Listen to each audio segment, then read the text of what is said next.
아멘. 하나님의 말씀은 예레미야서 9장 23절부터 24절까지의 말씀입니다.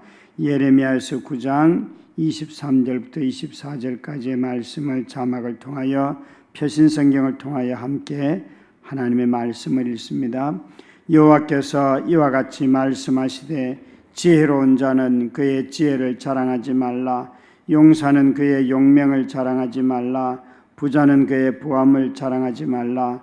자랑하는 자는 이것으로 자랑할지니 곧 명철하여 나를 아는 것과 나 여호와는 사랑과 정의와 공의를 땅에 행하는 자인 줄 깨닫는 것이라. 나는 이 일을 기뻐하노라. 여호와의 말씀이니라. 아멘. 우리가 신앙생활을 하면서 하나님 이외에 좋아하고 사랑할 것들이 참 많습니다. 그래서 신앙생활에 어떤 연한 햇수는 길어졌는데도 불구하고 하나님이 누구세요? 라고 물으면 그 말을 대답을 잘 못하고 아니면 아주 추상적으로 대답을 하고 말아요. 하나님은 사랑이십니다. 그 말은 틀리지는 않죠. 그런데 그 사랑 안에는 심판하시는 것도 있고 하나님의 진노도 있고 질투도 있고, 그러니까 하나님의 사랑을 이해하려고 할 때 우리는 그냥 늘 내가 생각하는 좋은 방향으로만 생각하기가 참 쉬워요. 그런데 이렇게 하나님을 알지 아니하면서 알려고 하지도 않으면서 신앙생활이 어떻게 가능할까? 아마도 가장 우리가 쉽게 신앙생활을 하면서 하나님 몰라도 할 수 있는 것은 봉사하는 거예요. 봉사는 여러분 어디에 가서 누구를 섬기든지 간에 다 사람들은 봉사하는 사람들 좋아해요. 그래서 우리가 하나님을 전혀 몰라도 얼마든지 봉사를 함으로 말미암아 사람들로부터 인정을 받고 직분을 받을 수도 있고 얼마든지 가능한 일들입니다. 그래서 이렇게 하나님을 알지 못하고 자신의 성실함을 가지고 봉사를 통해서 직분을 받거나 얻게 되면 그 다음부터 생기는 문제가 그 일을 행할 때 드러나겠지요. 이것이 어찌 봉사만 그렇겠습니까? 여기에 보시면 이런 것들을 자랑하지 말라 그러는데 여기에 언급되는 지혜와 힘과 그리고 돈, 이것은 우리가 살아가는 데 있어서 언제나 꼭 필요하고 우리 삶에 매일매일 요구되는 일들이지 않습니까? 그런데 이것을 누가 사랑한다라고 말하는 사람은 별로 없을 거예요. 지혜와 돈과 힘을 사랑한다. 우리는 아마 자신들이 이것보다는 난 다른 거 사랑합니다라고 말할지 모르지만, 그러나 삶을 가만히 돌아보면 또 어떤 문화들을 가만히 살펴보면 이 세 가지는 항상 그 문화 속에 다 나타나 있습니다. 여러분 로마를 가보시면 로마가 군사적으로 아주 뛰어난 건 과거이지만 지금은 그 나라는 별로 군사적으로 이탈리아라고 하는 나라는 군사적으로는 크게 대국이 아닙니다. 아주 작은 나라죠. 그런데도 불구하고 로마를 사람들이 좋아하는 이유는, 이탈리아를 좋아하는 이유는 거기에 있는 문화 때문에 그렇죠. 어떻게 2000년 전에 건축물이 그렇게 정말 어마어마한 돌로 잘 지어져 있는지 그거 보면 모두가 다 깜짝 놀라지 않습니까? 그래서 그 문화 하나만 가지고도 얼마든지 사람들이 그곳에서 머물며 또 과거의 역사를 돌아보고 자랑하지 않습니까? 모든 역사 속에는 그 나라의 문화가 숨겨져 있습니다. 그것은 그들의 지혜입니다. 문화는 지혜가 없이는 문화가 발전하지 않습니다. 뿐만 아니라 또 힘 자랑하는 것, 이것은 아마 용사는 그 용명을 자랑하지 말라 하는 말씀이 있는데, 힘이라고 하는 것은 직위일 수도 있고 군사력일 수도 있겠지요. 그것이 돈일 수도 있겠지요. 지금 국회에서 청문회를 하는 상임위원회 진행들을 이렇게 볼 때마다 저 장관은 또 저 국회의원은 뭘 물을까, 이런 것들 뭘 물으려고 할까, 저분은 도대체 정말 자기가 속해 있는 위원회의 업무를 잘 파악하고 이야기를 할까, 이런 것을 보게 돼요. 최근에 제가 이렇게 보는 것은 장관들이 나와서 자신이 업무임에도 불구하고 파악이 안 된 것은 그냥 전부 다 다른 직원들을 내세워서 그 사람들이 대답을 하게 해요. 그런데 그것까지는 저는 인정이 돼요. 자기가 업무를 모를 수도 있겠죠. 그런데 자기가 업무를 모른다는 이야기를 전혀 하지를 않아요. 그러면서 자신의 판단이 틀렸거나 업무를 몰랐을 때 아이고 제가 몰랐습니다 라고 이야기를 해야 될 텐데 전부 다 그 얘기를 하지 않고 윽박을 질러요. 아니 설명을 이미 직원이 했는데 왜 내가 그걸 알아야 되냐는 식이에요. 여러분 주무장관이 그걸 모르면 누가 그러면 정책을 결정합니까? 그러니까 이게 휘둘릴 수밖에 없겠죠. 참 지도자가 될 때 참 중요한 것이 이 지식이고 그 관련된 일인데 저 또한 마찬가지예요. 제가 이렇게 정관을 정하여서 쭉 교회를 운영해 왔지만 최근에 저를 이렇게 보면서 나는 정관을 자주 들여다보는가? 왠가 하면 당에 들어갔을 때에 정관이 뭐냐고 물을 때에 그 내용이 있는 건 맞는데 어디 뭐가 있더라 이런 생각이 들어요. 사실 여러분 직책을 가진 사람은 그 관련된 법을 잘 아는 것이 그 사람에게 힘이지요. 그런데 법을 자꾸 어기면서도 자기가 무엇을 어겼는지를 모르는 사람들이 최근의 일들 국회 청문회를 보다 보면 위원회의 그런 소관위원회의 회의를 보다 보면 그 방송을 통해서 이렇게 드러나는 것들이 보여요. 오히려 상대방을 자신의 직책을 가지고 자꾸 제압하려고만 하지 자세히 설명하여서 그 업무의 성격을 설명하려고 하지를 않아요. 우리나라 사람들이 여기에 힘 자랑하는 거, 문화, 지혜를 자랑하는 거 다 있는데 이 마지막 세 번째가 제일 많이 아마 자랑하는 거예요. 부자는 그 부함을 자랑하지 말라라고 말씀하시는데 우리나라 사람들이 내가 부자입니다 라고 할 때에 그 자산에 자신이 가지고 있는 현금과 부동산 다 더해서 보통 76억 정도를 부자라고 한다 그러더라고요. 평균. 제가 나는 이 생에 망했구나. 부자 될 일은 없구나. 다음 생에 태어나도 76억이 가질 수 있을까 이런 생각을 해보면서 웃었습니다. 여러분. 참 여러분 다시 태어난다 할지라도 76억의 재산을 갖는 것은 참 어렵겠지요. 모르겠습니다. 어떤 방법으로 갖는지는 모르지만 적어도 부자 이야기를 하려면 대한민국에서 평균 자산이 76억이라고 하는데 저와 여러분들은 76억 그러면 진짜 까마득할 겁니다.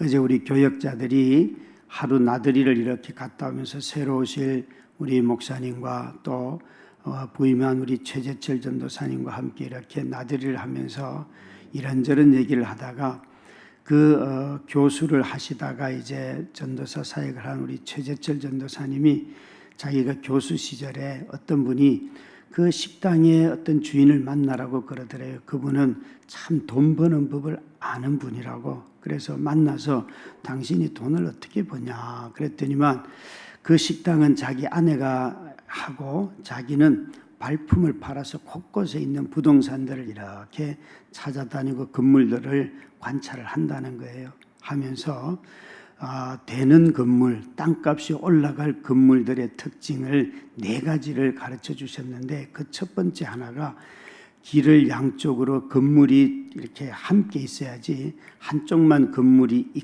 있거나 한쪽은 없으면 그 땅값은 올라가지 않는다고 그분이 경험적으로 한 이야기를 쭉 설명을 해주더래요.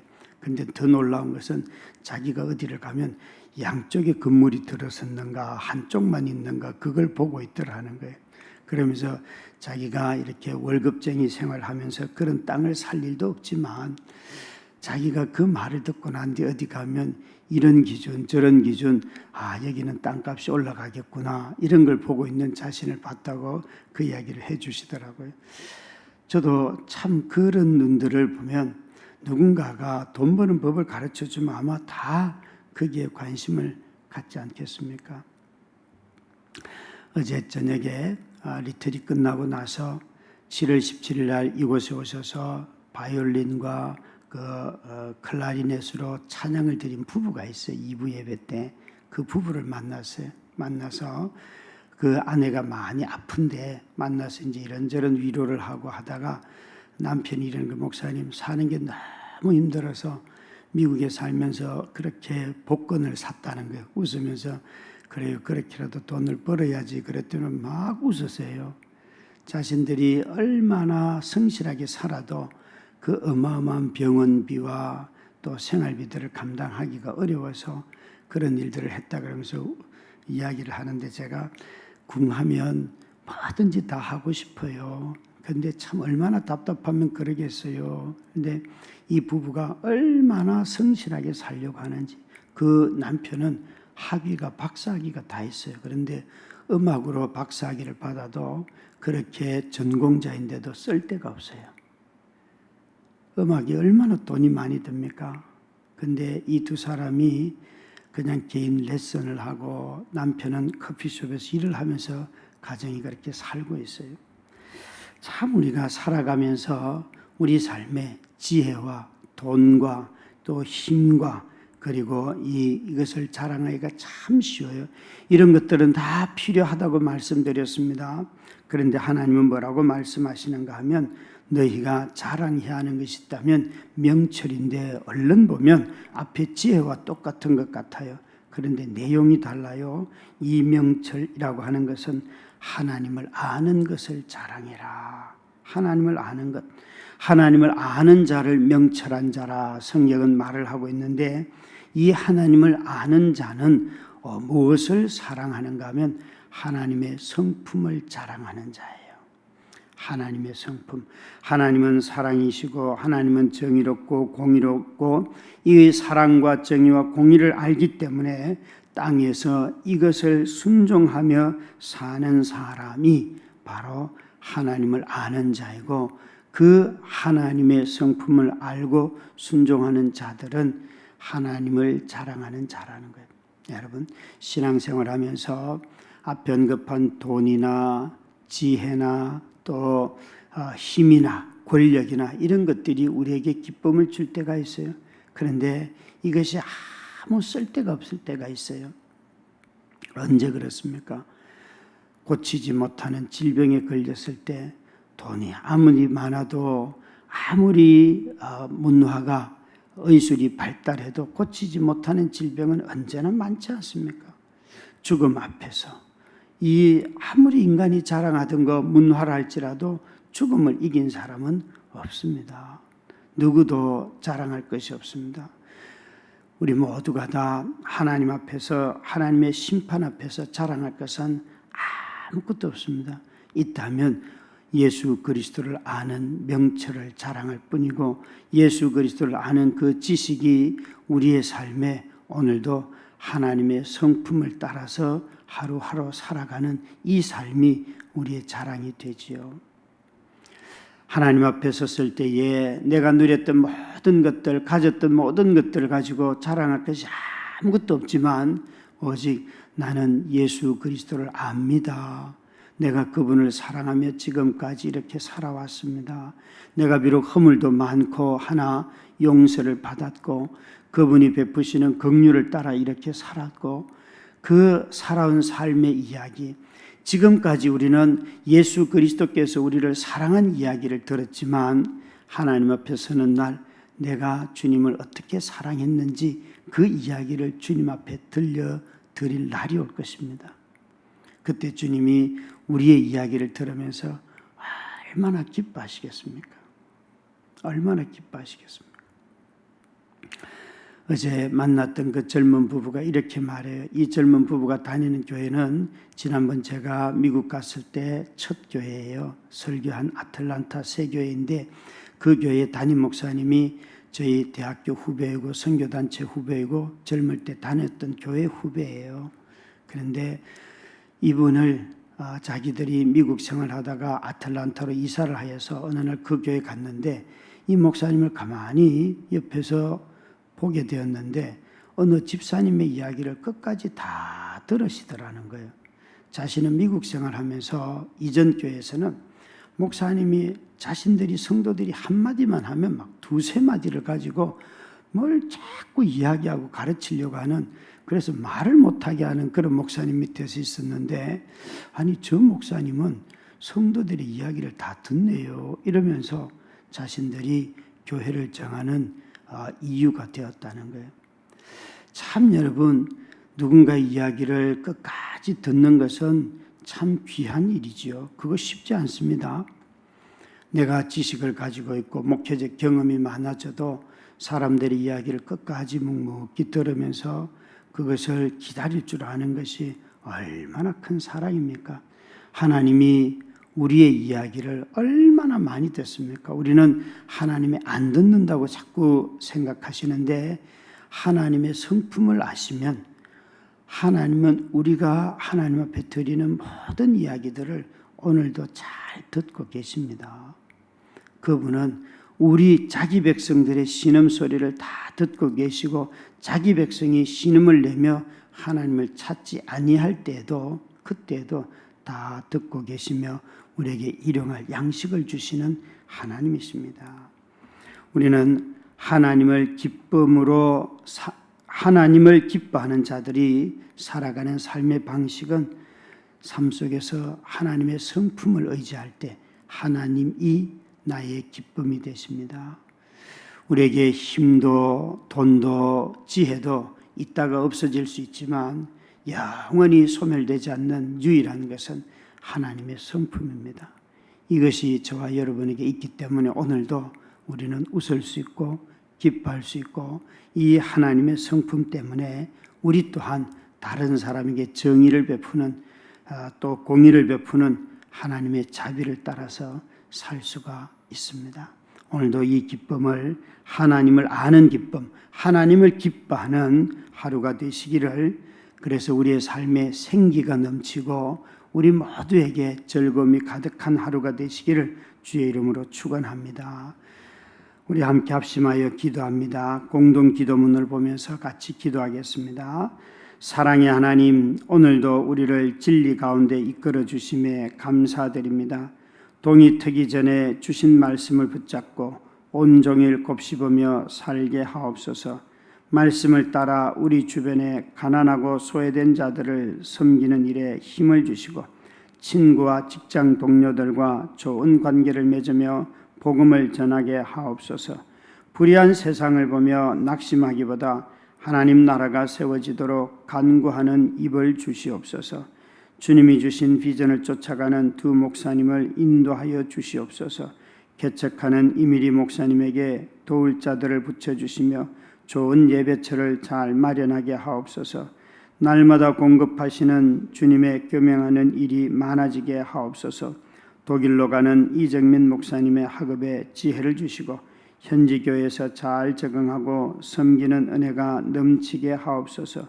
두 목사님의 남겨진 부모님들의 건강을 지켜주시고 물질의 평안을 더하옵소서. 예수님 이름으로 기도드립니다. 아멘.